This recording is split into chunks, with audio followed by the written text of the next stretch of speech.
2004 నుంచి తీసుకుని 2014 వరకు కూడా 2 టర్మ్స్ అసలు రాష్ట్రంలో ప్రభుత్వం టీడీపీ ప్రభుత్వం లేదంటే అప్పుడు 2004 నుంచి 2009 కూడా వైఎస్ రాజశేఖర రెడ్డి హవా ఎక్కువగా సాగింది.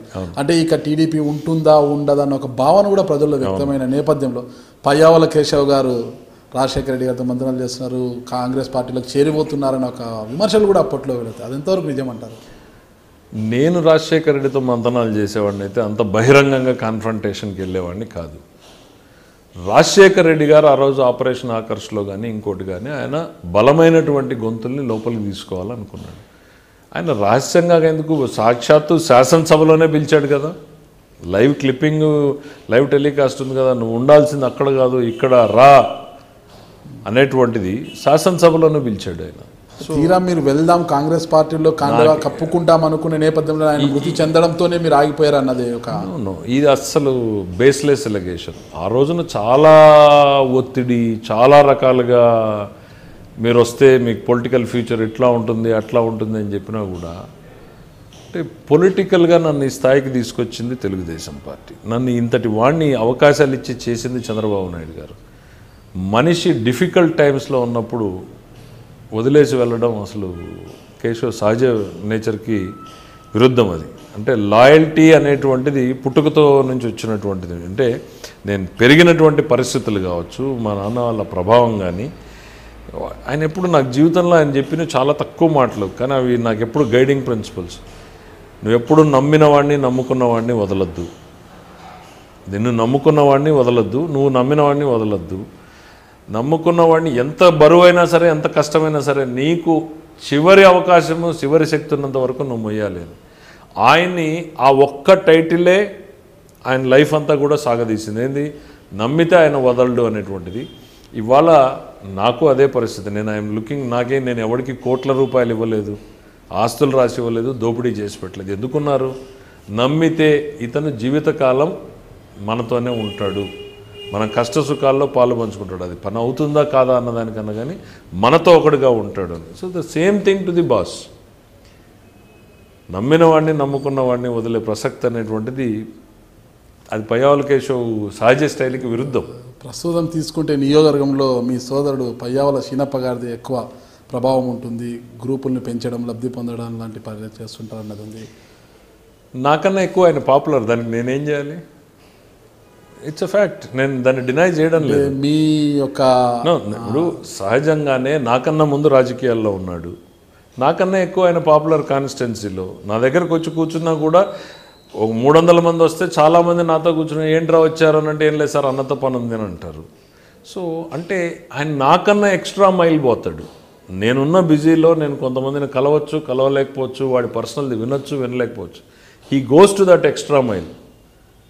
విని వాడికి ఇంకా మ్యాక్సిమం హెల్ప్ చేసే ప్రయత్నం. మీరు ఎమ్మెల్సీ ఉన్నా, గతంలో ఎమ్మెల్యే ఉన్నా కూడా సీనప్ప గారిది ఎక్కువ హవా ఉండేది ఉరవకొండలో. ఎవరికేం సమస్య కావాలి ఆయన దగ్గరికి ఎక్కువ వచ్చేవాళ్ళు. నేను అదే ఇప్పుడు డెఫినెట్గా he's more popular than me in the constituency. ఆయన పనిచేస్తాడు. ప్రత్యర్థులకు అది నచ్చదు. ప్రత్యర్థులకి డెఫినెట్గా ఆయన మీద ఆరోపణలో లేకపోతే దుష్ప్రచారాలు చేసే ప్రయత్నం చేస్తారు. చూపించడానికి ఏమీ దొరకవు, మనిషికి హెల్ప్ చేయడం తప్ప ఆయనకి. అంటే మరోవైపు హత్య రాజకీయాలు ఫ్యాక్షన్ నేపథ్యం కూడా చేస్తుంటారు అనేది. అంటే మరి ఎన్ని కేసులు ఉన్నాయి, ఎన్ని బొడన్నాలి? అంటే 2009 ఎన్నికల్లో విశ్వేశ్వరరెడ్డి గారు అంటారు ఎర్రిస్వామి కూడా హత్య చేయించిన దాంట్లో సీనప్ప గారి మీద కేసు నమోదైందని కూడా చెప్తున్నారు. అంటే విశ్వ ఇస్ ఆరితేరిన వాడు ఇట్లాంటి విద్యలు ఉపయోగించుకోవడం. అసలు ఎవడో నిజంగా చెప్పాలంటే కూలికి పోయేటువంటి మనిషి, అతని బ్యాక్గ్రౌండ్ మొత్తం తీస్తే మేము చూసేది డైలీ అతను కూలికి పోయి పుట్టబోసుకునే వ్యక్తి. ఆయన నిజంగా ఏం రాజకీయం చేయగలడని చెప్పి నేను కానీ మా అన్న కానీ ఆయన వెళ్ళి హత్య చేయండి అని చెప్పి ప్రోత్సహించడానికి సమవుజ్జి వీడు ఒక గ్రామాన్ని ప్రభావితం చేస్తాడో లేక ఒక మండలాన్ని ప్రభావితం చేస్తాడో లేక ఇతను నా రాజకీయ మనుగడని ప్రభావితం చేస్తాడు అనుకునే వాడిని హత్య చేయించారు అని అంటే దెర్ ఈజ్ ఎ మోటివ్. లేదు వీడి వల్ల ఆర్థికంగా లబ్ధి చేకూరుతుంది అంటే దెర్ ఈజ్ ఎ మోటివ్.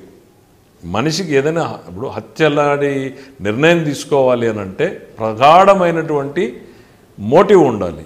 ఇక్కడ మోటివ్ ఏంటి? కూలికి పోయి పొట్టను పోషించుకునేవాడిని చంపడానికి పయ్యావుల కేశవ్కో లేక పయ్యావుల శ్రీనివాస్కో మోటివ్ ఉండాల్సిన నెసెసిటీ ఏముంది? ఏదో ఊళ్ళో తగాదాలతో మర్డర్ జరిగింది, అనుకోకుండా ఆ ఫ్యామిలీ వైఎస్ఆర్సీపీకి దగ్గరగా ఉండే ఫ్యామిలీ. సో ఇమీడియట్గా పయ్యావుల శ్రీనివాస్ పేరు యాడ్ చేయండి. ఏం చేశారు? A12 కింద పెట్టారు. అంటే వాడు ఎవడో ఎప్పుడో మా ఇంటికి వచ్చాడంట, మా అన్నయ్యని అడిగాడంట. మా అన్నయ్యని అడిగితే వాడిని చంపేయండి నేను చూసుకుంటానని చెప్పాడంట. అంటే వాళ్ళు పెట్టిన కేసు కూడా.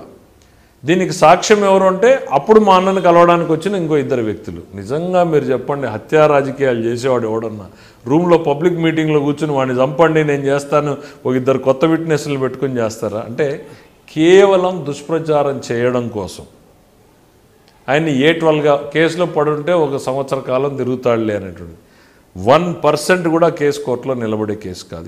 ఇంతే జరిగింది వాస్తవం. అందులో ఎవరో వచ్చారని కేసులో ఇరికించడానికి ఏంటంటే ఈ చంపిన వాళ్ళు వెళ్ళి ఆయన అడిగితే మీరు కానిచ్చేయండి నేను చూసుకుంటాను అన్నాడని ఎవరో విట్నెస్లు నా దగ్గర పొద్దున్న లేస్తే 600 మంది వస్తారు, 2 విన్నారంట. వాళ్ళిద్దరు ఆ 2 ఎవరు నా ఇంటికి వచ్చేవాళ్ళ? మీరు గెలిస్తే మినిస్టరు కుర్చీ అవతల వర్గానికి రాదన్న ఉద్దేశంతో మీ ఓటమికి ఎక్కువగా ప్రయత్నించారనేది కూడా ఉంది.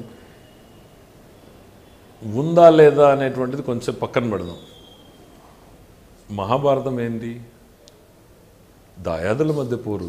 అందులో శకుని ఉంటాడు, శల్యుడు ఉంటాడు, దుర్యోధనుడు ఉంటాడు, దుశ్శాసనుడు ఉంటాడు. ఇవన్నింటినీ అనుభవిస్తూ ఇవన్నింటినీ అధిగమిస్తూ విజయాన్ని చేరుకోవడమే మనకు మహాభారతం నేర్పించేది. ఇవాళ వాళ్ళు చేయలేదో వీళ్ళు చేయలేదో అందువల్ల నేను ఇలా అయ్యాను అని అంటే అది నా అసమర్థత అవుతుంది.